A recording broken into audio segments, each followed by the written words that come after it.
Time for some Woo's wisdom.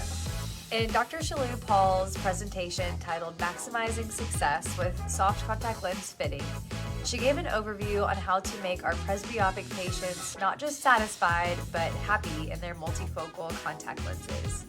So here's a quick summary of her presentation. Dr. Pal discussed presbyopia as 10 units of change over time. So 10 units that are a quarter diopter each. This helps patients understand where they are in their presbyopia journey.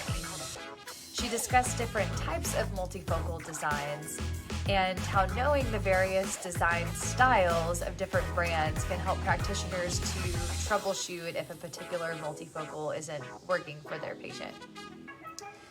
Next, Dr. Pal reviewed the importance of assessing for centration of multifocal lenses through both the slit lamp examination and then also if you have a corneal topographer, how you could look at it that way. She then wrapped up by discussing some troubleshooting tips based on patients' concerns or findings in the exam.